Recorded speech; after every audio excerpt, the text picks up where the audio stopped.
नमस्कार, स्वागत है सभी आंगनबाड़ी सेविका सहायिका बहनों का हमारी आज की सच्ची खबरों में। तो बहनों वीडियो को पूरा देख लेना, चैनल सब्सक्राइब कर दें। तो देखिए आपको जो वीडियो दिखाई दे रही है आगरा की है।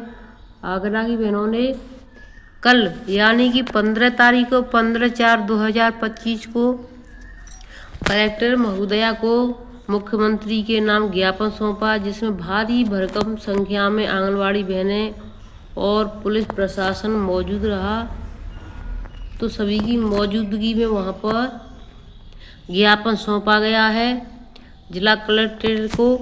तो इसकी वीडियो हमने डाल दी है छोटी छोटी, तो आप जाकर के देख लें क्या बात हुई, क्या कहा।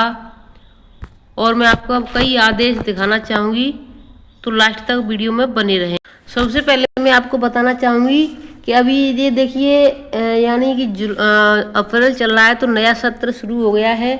तो जो प्राइवेट यानी जिनके बच्चे प्राइवेट स्कूलों में पढ़ रहे हैं वहाँ पर बहुत ज़्यादा धांधली हो रही है। तो उसके लिए भी ये ज्ञापन दिया जाना चाहिए, क्योंकि देखिए मध्य प्रदेश में इस तरीके का ज्ञापन दिया गया जिससे कलेक्टर ने ये आदेश निकाल दिया कि कोई भी स्कूल इतनी रेट से अगर ज़्यादा रेट में बुकें देता है तो उसके खिलाफ कड़ी कार्रवाई की जाएगी। स्कूल की मान्यता रद्द की जाएगी।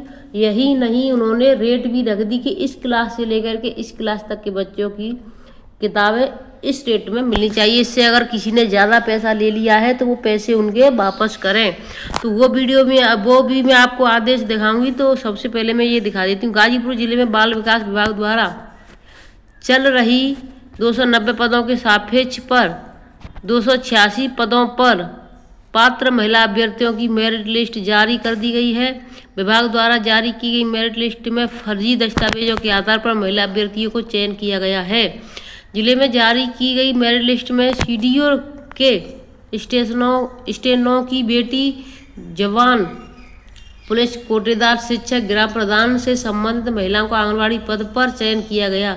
इन महिलाओं का फर्जी तरीके से बीपीएल का आय प्रमाण पत्र बनवाकर आवेदन किया गया। तो देखिए मैं आपको एक जानकारी देना चाहूँगी। अभी तक जो वहाँ पर कम महिलाओं की यानी जो ये थी कि इतनी महिलाएं निकाल दी जाएंगी, उसमें और भी महिलाएं बढ़ चुकी हैं। अब मेरिट लिस्ट के नाम पर आने पर पात्र महिलाओं की शिकायत पर चयनित की गई 13 महिलाओं का आय प्रमाण पत्र के कारण और एक चयनित आंगनबाड़ी का निवास प्रमाण पत्र दूसरी जगह का होने के कारण नियुक्ति को रद्द कर दिया गया। इसके साथ साथ डीएम ने 10 लेखपालों को भी निलंबित कर दिया। अब यानी और भी संख्या बढ़ गई है। अभी तक 7 थी, अब 10 हो चुकी है। अब एक और नया मामला सामने आया है। जारी की गई मेरिट लिस्ट में एक आंगनबाड़ी का शैक्षिक प्रमाण पत्र भी फर्जी पाया गया। चयनित महिला ने दूसरे के शैक्षणिक प्रमाण पत्र को गलत तरीके से लगाकर आवेदन किया और उसका चयन भी हो गया था। अब पोल खुलने पर इस महिला का चयन रद्द कर दिया गया। इससे पहले भी एक महिला का आंगनबाड़ी कार्यकर्ती के पद पर चयन किया गया था। वो महिला सीडीओ के स्टेनो की विवाहित बेटी थी। इसके साथ साथ स्टेनो के दोस्त की पत्नी और उसकी करीबी का भी आंगनबाड़ी में चयन हुआ है। शिकायत मिलने पर डीएम ने सीडीओ के स्टेनो से स्पष्टीकरण मांगा, जिसने खुद को निर्दोष बताते हुए अपना स्पष्टीकरण दिया, जिस पर सीडीओ ने स्टेनो का तबादला जमानिया कर दिया गया है। सीडीओ संतोष कुमार वैश्य के स्टेनो राधेश्याम यादव के जिस करीबी महिला का आंगनबाड़ी में चयन किया गया वो ठेकेदारी करने के साथ सपा के एक विधायक का करीबी है।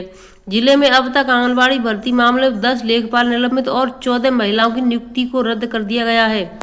यह कार्रवाई 13 आय प्रमाण पत्र गलत होने और एक निवास प्रमाण पत्र गलत होने पर की गई है।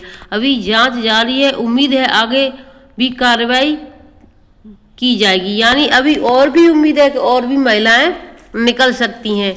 तो इसी तरीके से ये महिलाएं अपात्र हैं उनको निकाल दिया जाएगा, जो पात्र हैं उनको ले लिया जाएगा। ये अपात्र इसलिए इन्होंने गलत तरीके से ये सभी कार्य किए थे। ये गाजीपुर की खबर है, इससे पहले हमने दिखाई थी। और बहनों झांसी में यही हाल है। झांसी से बार बार बहनों के आ रहे हैं, भाई बहनों के आ रहे हैं कि दीदी हमारे यहाँ भी झांसी में भी यही हुआ है। बहुत ज़्यादा हुआ है तो उन भाई बहनों से कहना चाहती हूँ, आप भी अपनी आवाज़ बुलंद करो, अधिकारियों के खिलाफ आवाज़ उठाओ। जब तक आप आवाज़ नहीं उठाओगे आपको अधिकारी दबाते रहेंगे। जो आपको गलत लग रहा है उसी वही आवाज़ उठानी है। ऐसा नहीं कि आपके यहाँ कोई फर्जीवाड़ा नहीं हुआ है और आप आवाज़ उठाएं। तो आपके यहाँ फर्जीवाड़ा हुआ है, आपको लग रहा है कि हाँ यही हुआ है, तो सबूत के साथ आप आवाज़ उठा सकते हैं। तो मैं दूसरी खबर की तरफ ले चलती हूँ आपको। देखिए, बोलने वाले पता नहीं क्या क्या बोलते हैं। महिलाएं बड़ी तो पुरुषों को 2 पत्नियां रखनी पड़ेंगी।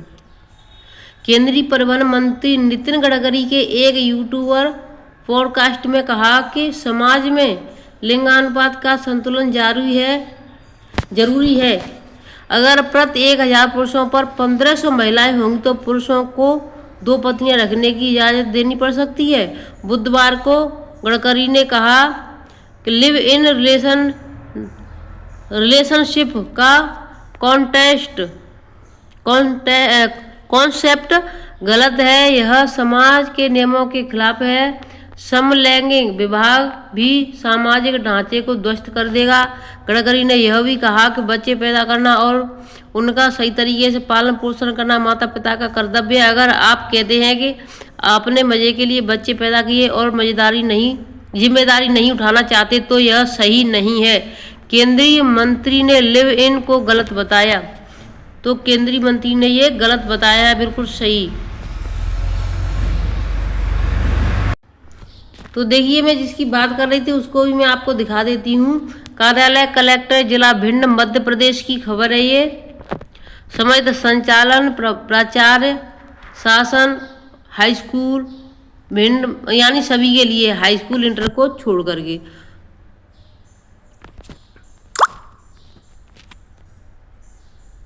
विषय है निजी विद्यालयों में कक्षा 1 से 8 तक की पुस्तकों के मूल्य का निर्धारण के संबंध में। यानी कक्षा 1 से हाई स्कूल की जो कक्षा 1 से 8 तक की किताबें पुस्तकें होती हैं उनके विषय में है ये। अब इसमें साफ साफ उसमें दिखाई नहीं दे रहा है, ये आदेश है। इसमें मैं आपको दिखा देती हूँ क्या है।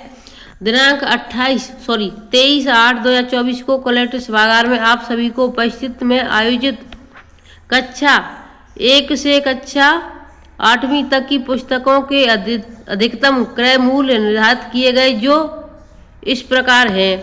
तो देखिए, कक्षा अधिकतम राशि रुपयों में, यानी कक्षा यहाँ पर देखिए कक्षा लिखी है और यहाँ पर रुपए लिखिए। कक्षा 1 से कक्षा 2 तक की बुकें होंगी 800 रुपये में, ठीक है, इससे ज़्यादा की नहीं है। और यूपी में आप देख लो, कक्षा 1 से और कक्षा 3 तक की पुस्तकें आ रही हैं 6000 में। अब बताइए कितना अंतर है। 2000 में आ जाए, 3000 में नहीं, 6000 में आई है। बाकी आपकी जो बोतल बैग और बाकी सभी चीज़ें वो सब अलग हैं। कक्षा 3 से कक्षा 4 तक की किताबें 900 रुपये में, कक्षा 5 की किताबें 1000 में, कक्षा 6 से लेकर के कक्षा 8 तक की किताबें 1200 रुपये में। वो भी निजी स्कूलों के लिए, ऐसा नहीं कि सरकारी स्कूलों के लिए। देखिए यहाँ पर लिखा हुआ है, अतः आप सुनिश्चित करें कि उक्त अनुसार निर्धारित मूल्य के अधिक की पुस्तकें किसी भी छात्र छात्रा से क्रय नहीं कराएं। यदि इससे अधिक मूल्य की पुस्तकें आपके द्वारा क्रय किया जाता है तो निर्धारित मूल्य से जो भी राशि अधिक है वह संबंधित पालकों को वापस की जाए एवं उनको उपलब्ध कराएं। इस संबंध में आप अपना अभिलेख अपडेट रखें, यानी आप जिनको दे रहे हैं उनके लिखा पढ़ी रखें कि इनको हमने दिए इतने में, जिससे कि आपके लिए दिक्कत ना हो। कलेक्टर जिला भिंड मध्य प्रदेश। तो इस तरीके से ये आदेश निकाले हुए हैं। इस तरीके से हर जिले में ये आदेश होना चाहिए। हर बहन भाई को आवाज़ उठानी चाहिए, चाहे वो यूपी से हो कहीं से वो। यानी बुकें बहुत ज़्यादा बच्चों की हाई फाई यानी पैसों से ली जा रही है। उनको एक धंधा बना लिया गया। पढ़ाई नहीं समझते वो लोग, अपना धंधा बना लेते। जिस तरीके से डॉक्टर अपना धंधा बना रहे हैं, हर मरीज पर काटते हैं उनको, हर तरीके से पैसों के मामले में, उसी तरीके से अब स्कूल भी यही कर रहे हैं। तो देखिए, कार्यालय सचिव माध्यमिक शिक्षा परिषद उत्तर प्रदेश प्रयागराज विज्ञप्ति सर्वधारण को सूचित किया जाता है कि सोशल मीडिया एवं अन्य माध्यमों पर यह सूचना प्रसारित की जा रही है कि वर्ष 2025 की हाई स्कूल एवं इंटरमीडिएट परीक्षा का परीक्षाफल दिनांक 15 अप्रैल 2025 को प्रांत 2 बजे माध्यमिक शिक्षा परिषद प्रयागराज में घोषित किया जाएगा। यह सूचना पूर्ण असत्य व भ्रामक है, यानी ये गलत है, किसी ने ऐसे ही इसको झूठी फैला दिया है। 15 को निकलेगा। माध्यमिक शिक्षा परिषद द्वारा उचित समय पर परीक्षा परिणाम के संबंधित जानकारी परिषद की आधिकारिक वेबसाइट, यानी इस वेबसाइट पर आप जाकर के देख लें। अभी डेट इसमें फिर भी नहीं दी गई किस डेट में, www.upmsp.edu.in या फिर इस पर उपलब्ध कराई जाएगी 12/4/2025। तो भगवती सिंह सचिव है, इन्होंने ये निकाला है। तो अभी इसकी कोई डेट नहीं है, किस डेट में निकाला जाएगा। ये देखिए फतेहपुर से खबर आया, आंगनबाड़ी में नौकरी के नाम पर फर्जीवाड़ा हुआ है। ये फतेहपुर जिले की है। आंगनबाड़ी में नौकरी के नाम पर फर्जीवाड़ा किया गया। पीड़ित ने जिलाधिकारी से शिकायत कर कार्रवाई की मांग की है। फतेहपुर सीकरी के रामेश्वर की पत्नी संजू कमौरिया ने आंगनबाड़ी में नौकरी के लिए ऑनलाइन आवेदन किया था। संजू का नाम मेरिट लिस्ट में नंबर आ गया। रामेश्वर ने बताया कि अधिकारियों की मिलीभगत से उनकी धर्मपत्नी का नाम सूची से हटाकर किसी अन्य महिला का चढ़ा दिया गया है। रामेश्वर ने बताया कि उक्त महिला ज्योति कुमारी ने अपने दस्तावेजों में खुद को दौलताबाद फतेहपुर सीकरी का मूल निवासी बताया है, जबकि यह फरीदाबाद की रहने वाली है। आरोप है कि उसके पति के फर्जी जाति और मूल निवास प्रमाण पत्र जारी करा लिया। ऑनलाइन आवेदन में शैक्षिक अंक पत्रों में भी घालमेल किया गया है। पीड़ित ने डीएम से शिकायत कर जांच की मांग की है। तो ये भी बहनों आगरा की खबर है। तो देखिए अब आगरा में भी ये नई जानकारी देखने को मिलेगी। यहाँ पर कितनी धांधली हुई है, क्या कहाँ पर हुआ है। ये देखिए दूसरी खबर है, शासन के निर्देश पर बाल विकास विभाग में आंगनबाड़ी के पदों पर चल रही भर्ती में बड़े स्तर पर गड़बड़ी सामने आ रही है। आंगनबाड़ी भर्ती में नियमावली के नियमों का पालन नहीं किया जा रहा है। अमीर और रसूखदार लोग इस भर्ती को पाने के लिए सिफारिश लगा रहे हैं, जिससे पात्र महिलाएं इस भर्ती से वंचित हो रही हैं। संत कबीरनगर जिले के पोली ब्लॉक क्षेत्र में अलग अलग गांवों में आंगनबाड़ी कार्यकर्ता एवं सहायिकाओं की हुई नियुक्ति प्रक्रिया में अनियमितता बरते जाने पर हताश आवेदक महिलाएं अपनी शिकायत लेकर प्रशासन को दे रही हैं। इन शिकायतों के संज्ञान में लेकर डीएम ने भी 3 सदस्यीय टीम गठित कर जांच कराने का आदेश दिया है।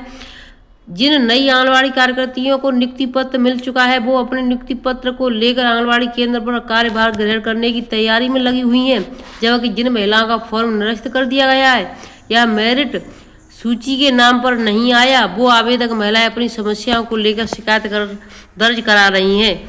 तो देखिए जिनको जो मिल चुका है नियुक्ति पत्र, अगर वो गलत निकलेंगी तो उनको नियुक्ति पत्र भी वापस देना पड़ेगा। इस बात का ध्यान रखें, चाहे कोई भी हो।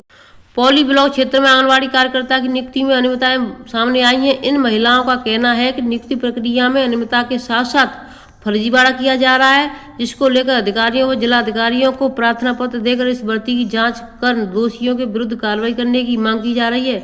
पौली ब्लॉक क्षेत्र में गोवा पार गांव निवासी नीतू सिंह ने जिलाधिकारी को प्रार्थना पत्र देकर बताया कि उसके द्वारा आंगनबाड़ी कार्यकर्ती पद हेतु आवेदन किया गया था। आवेदन पत्र की जांच कर उसका नाम मेरिट लिस्ट में भी आया था, लेकिन उसका अंतिम चयन नहीं किया गया। उसके स्थान पर दूसरी आवेदक महिला का चयन किया नियम विरुद्ध के किया गया। अब नीतू सिंह ने जिलाधिकारी से पूरे मामले की जांच कर कार्रवाई करने की मांग की है। एक और मामले में पोली ब्लॉक के ही अमोली गांव निवासी आराधना गुप्ता ने भी जिलाधिकारी को शिकायती पत्र दिया है। आराधना गुप्ता के अनुसार उसके EWS रेडी से ऑनलाइन आवेदन किया गया था, जिसमें उसके प्रमाण पत्र भी लगाया था, लेकिन शासनादेश के नियमों की अनदेखी करते हुए द्वितीय वरीयता क्रम की महिला ज्योति सोनी का नाम मेरिट लिस्ट में डालकर नियम विरुद्ध तरीके से किया गया, जिसमें उसके प्रमाण पत्र भी लगाया गया था, लेकिन शासनादेश के नियमों को अनदेखी करते हुए द्वितीय वरीयता क्रम की महिला ज्योति सोनी का नाम मेरिट लिस्ट में डालकर नियम विरुद्ध तरीके से चयन कर दिया गया है। संत कबीरनगर की है ये खबर। तो वीडियो को बहनों ज़्यादा से ज़्यादा शेयर करना, चैनल सब्सक्राइब करना। एक और नई जानकारी खुशखबरी वाली है, उसको देती हूँ आप। तो कल यानी कि देखिए निकला था यूपी में आंगनबाड़ी केंद्रों के लिए योगी सरकार की पहल। 16 अप्रैल से होगी नई शुरुआत। अब आज 16 अप्रैल है, तो आज से क्या नई शुरुआत होगी इसको भी देख लेते हैं। यूपी में आंगनबाड़ी केंद्रों के लिए योगी सरकार की पहल, 16 अप्रैल से होगी नई शुरुआत।